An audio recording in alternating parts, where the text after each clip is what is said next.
നമസ്കാരം. ഇൻസൈഡിലേക്ക് സ്വാഗതം. പുടിനാകട്ടെ ആ രഹസ്യ ആയുധം പുറത്തെടുക്കാനായി പോകുന്നു. കഴിഞ്ഞ ദിവസം ഇതുവരെ ഉപയോഗിക്കാതെ ഉക്രൈന് നേർക്ക് ആ ആയുധം ഉപയോഗിച്ച് പരീക്ഷണം വിജയിച്ചിരിക്കുന്നു. ഇനി അടുത്ത ലക്ഷ്യം യൂറോപ്പും അതുപോലെ തന്നെ അമേരിക്കയുമായിരിക്കും.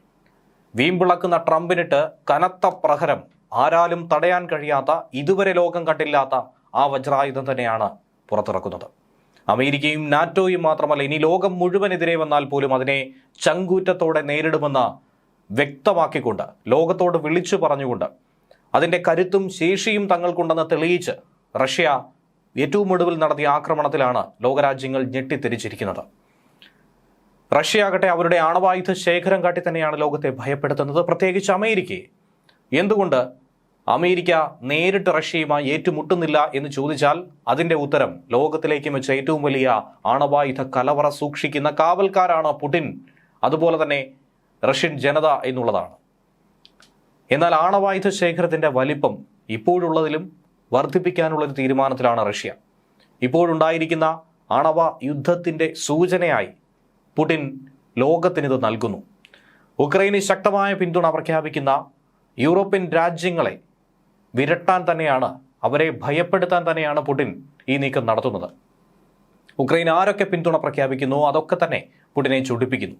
വേണ്ടി വന്നാൽ യൂറോപ്യൻ രാജ്യങ്ങൾക്കെതിരെ ഒരു ഘട്ടത്തിൽ ആണവായുധങ്ങൾ പ്രയോഗിക്കുമെന്ന് വരെ പുടിൻ ഭീഷണിപ്പെടുത്തിയിരിക്കുകയാണ്. ആരാണ് ഇനി നിങ്ങളെ രക്ഷപ്പെടുത്താനായി വരുന്നത്? അതെനിക്കൊന്ന് കാണണമെന്നാണ് പുടിൻ്റെ പരിഹാസം. യൂറോപ്യൻ രാജ്യങ്ങളുടെ മേൽ റഷ്യ ആണവായുധം ഇനി പ്രയോഗിച്ചാൽ അമേരിക്ക വരാൻ പോകുന്നില്ലെന്ന സൂചന പുടിൻ നൽകുന്നു.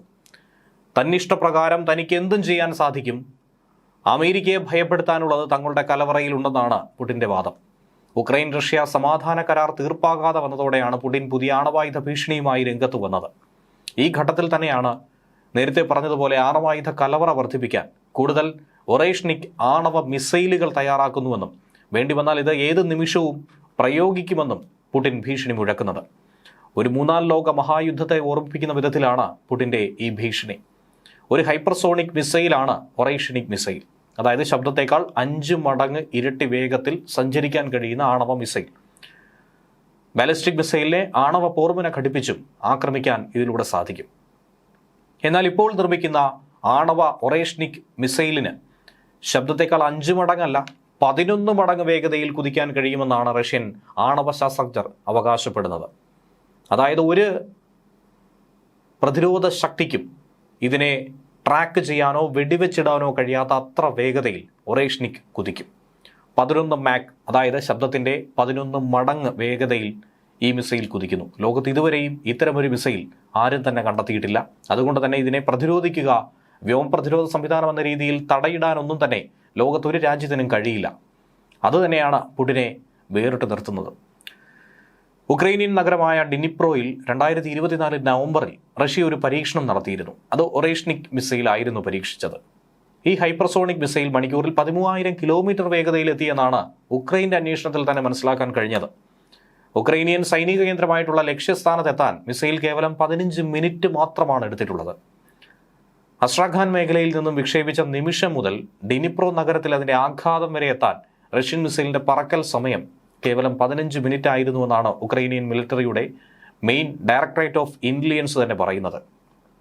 അമേരിക്കയുടെ കരുത്തായിട്ടുള്ള താഡ് മിസൈൽ സംവിധാനം, പാട്രിയോട്ട് മിസൈൽ പ്രതിരോധ സംവിധാനം, ഇതൊന്നും തന്നെ റഷ്യയുടെ ഒറേഷ്നിക്കിന് മുന്നിൽ പിടിച്ചു നിൽക്കില്ല എന്ന് സാരം. അതായത് ഇവരുടെ ഒക്കെ തന്നെ കണ്ണുവെട്ടിച്ച് വേണ്ടി വന്നാൽ ഇതിനെയൊക്കെ തന്നെ തകർത്തെറിഞ്ഞുകൊണ്ട് ഒറേഷ്നിക് മുന്നോട്ട് കുതിക്കുമെന്നും മനസ്സിലാക്കുക. അന്തരീക്ഷത്തിന് തൊട്ടുമുകളിൽ റഡാറുകൾക്ക് ഒരു തരത്തിലും പിടികൊടുക്കാതെ തന്ത്രപരമായി ഇവയ്ക്ക് ഊളിയിട്ട് പോകാനായി സാധിക്കും. ഇങ്ങനെ പറക്കുന്ന ഈ ഹൈപ്പർസോണിക് മിസൈൽ വിസ്മയത്തെ തടയാൻ ലോകത്തൊരു സാങ്കേതികവിദ്യയും ഇതുവരെ കണ്ടെത്തിയിട്ടില്ല. ഇനി കണ്ടെത്തേണ്ടിയിരിക്കുന്നു. അമേരിക്കയുടെ റഡാറുകൾക്ക് വിക്ഷേപണം കണ്ടെത്തി വരുമ്പോഴേക്കും അമേരിക്കയുടെ തന്നെ പകുതി ചാരമാക്കി ചാമ്പലാക്കി മാറ്റുമെന്നാണ് പുടിൻ്റെ അവകാശവാദം. അമേരിക്കൻ ഉപഗ്രഹങ്ങൾക്കാകട്ടെ ഇതിനെ ട്രാക്ക് ചെയ്യാൻ ഇതുവരെ സംവിധാനങ്ങൾ കണ്ടെത്താൻ കഴിഞ്ഞിട്ടില്ല. പിന്നെ എങ്ങനെയാണ് ഇതിനെ മുൻകൂട്ടി നശിപ്പിക്കാൻ കഴിയുക? ഒറേഷ്നിക്കിൻ്റെ ചലനാത്മകത വളരെ വ്യത്യസ്തമാണ്. ഇത് വിക്ഷേപിക്കാൻ വേണ്ടി മുൻപുള്ളതുപോലെ വലിയ കോൺക്രീറ്റ് സിലോകളൊന്നും തന്നെ നിർമ്മിക്കേണ്ട. എടുത്തുകൊണ്ടുപോകാനായി ഭാരമുള്ള വസ്തുക്കളൊന്നും തന്നെയല്ല. ഈ മിസൈലുകൾ റഷ്യയുടെ TU-160 വൈറ്റ് സ്വാൻ ബോംബറുകളിലോ ഹെവി ട്രാൻസ്പോർട്ട് വിമാനങ്ങളിലോ ഒക്കെ കൊണ്ടുപോയി വിക്ഷേപിക്കാൻ കഴിയും. ഏറ്റവും നിസ്സാരമായി പറയുകയാണെങ്കിൽ ഒരു ട്രക്കിൽ കൊണ്ടുപോയി ഒരു വനത്തിനുള്ളിൽ വെച്ച് പോലും ഈ മിസൈലിനെ വിന്യസിക്കാൻ സാധിക്കും. മൊബിലിറ്റി ആൻഡ് ട്രാൻസ്പോർട്ടേഷൻ, ഇത് രണ്ടും നോക്കിക്കണ്ട് തന്നെയാണ് ഈ മിസൈലുകളെ വികസിപ്പിച്ചിട്ടുള്ളത്. വ്യോമാന്തരീക്ഷത്തിലൂടെ, വിമാനത്തിലൂടെ വിക്ഷേപിക്കാനും കര വാഹനങ്ങളിലൂടെ, കരയുദ്ധത്തിലുമൊക്കെ തന്നെ ഇവ വളരെ സേഫായി കൊണ്ടുപോയി വിക്ഷേപിക്കാനും ഒക്കെ കഴിയുമെന്നുള്ളതാണ് ഇതിനെ ഭയപ്പെടുത്തുന്നത്. ഉക്രൈനെതിരെ ലോകത്ത് ഒരു രാജ്യത്തിനും തടുക്കാൻ പറ്റാത്ത ഹൈപ്പർസോണിക് മിസൈലായിട്ടുള്ള ഒറേഷനിക് മിസൈൽ കഴിഞ്ഞയാഴ്ച പ്രയോഗിച്ചുകൊണ്ട് റഷ്യ യുദ്ധം കടുപ്പിച്ചു. അതൊരു സൂചന മാത്രമാണ്. നിരവധി വാർഹെഡുകളും ആണവ പേലോഡുകളും ഒക്കെ തന്നെ വഹിക്കാൻ ശേഷിയുള്ള ഈ മിസൈൽ എന്തുകൊണ്ട് റഷ്യ ഉക്രൈൻ അതിർത്തിയിലേക്ക് പറഞ്ഞു വിട്ടു എന്ന് ചോദിച്ചാൽ കൃത്യമായ താക്കീതായിരുന്നു. അതൊരു വലിയ ആക്രമണത്തിനുള്ള കോപ്പുകൂട്ടലല്ലായിരുന്നു. അതൊരു പരീക്ഷണം തന്നെയാണ്, ഉക്രൈന് മേലുള്ള പരീക്ഷണം. ശബ്ദത്തേക്കാൾ 10 ഇരട്ടി വേഗതയിൽ ഈ മിസൈൽ പായും. റഷ്യൻ പ്രസിഡന്റ് വ്ളാഡിമിർ പുടിന്റെ വസതി ലക്ഷ്യമാക്കി ഉക്രൈൻ നടത്താൻ ശ്രമിച്ച ഡ്രോൺ ആക്രമണത്തിനുള്ള വലിയ തിരിച്ചടിയായി തന്നെ ഈ ആക്രമണത്തെ റഷ്യ നോക്കിക്കാണുന്നു. യഥാർത്ഥത്തിൽ ഇത് ഉക്രൈന് നേർക്കുള്ള ആക്രമണമോ ഉക്രൈനുള്ള താക്കീതോ അല്ല, മറിച്ച് അമേരിക്കയ്ക്കും മറ്റ് നാറ്റോ സഖ്യകക്ഷികൾക്കുമുള്ള യൂറോപ്പിനുമുള്ള മുന്നറിയിപ്പാണ്. വെനസ്വല പ്രസിഡന്റിനെ തട്ടിക്കൊണ്ടുപോയി ലോകക്രമത്തെ തന്നെ മാറ്റി എഴുതാൻ കഴിയുന്ന അമേരിക്കയ്ക്ക് ഉക്രൈനിലേക്ക് സൈനികരെ അയക്കാൻ തീരുമാനിച്ച നാറ്റോ രാജ്യങ്ങളെയും ഭയപ്പെടുത്തുന്ന നടപടിയാണ് ഈ മിസൈൽ പ്രയോഗത്തിലൂടെ റഷ്യ നടത്തിയത്. ഇതേ സമയം തന്നെയാണ് അറ്റ്ലാന്റിക് സമുദ്രത്തിൽ വെച്ച് അമേരിക്കൻ സൈന്യം പിടിച്ചെടുത്ത റഷ്യൻ പതാകയുള്ള എണ്ണ ടാങ്കറിലെ റഷ്യൻ പൗരന്മാരെ അമേരിക്ക മോചിപ്പിച്ചത് എന്നുള്ളതും കൂട്ടി വായിക്കണം.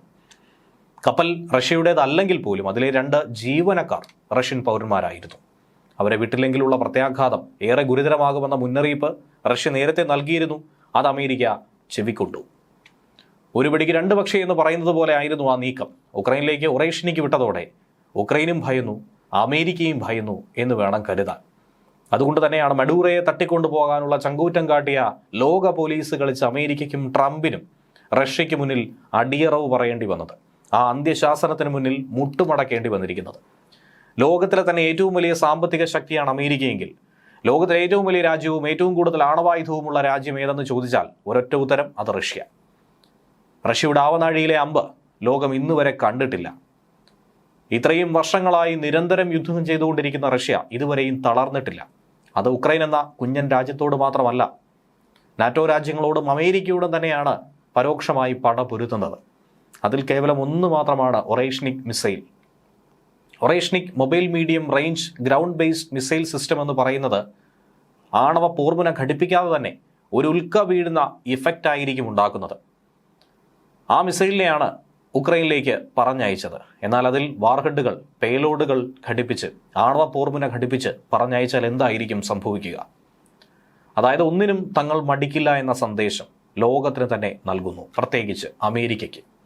ഒറേഷ്നിക് ഉൾപ്പെടെ ഉയർന്ന കൃത്യതയുള്ള ദീർഘദൂര കരനാവിക ആയുധങ്ങൾ ഉപയോഗിച്ചുകൊണ്ട് ഉക്രൈൻ ആക്രമണം നടത്തിയെന്ന് റഷ്യൻ പ്രതിരോധ സേനയും സ്ഥിരീകരിച്ചു.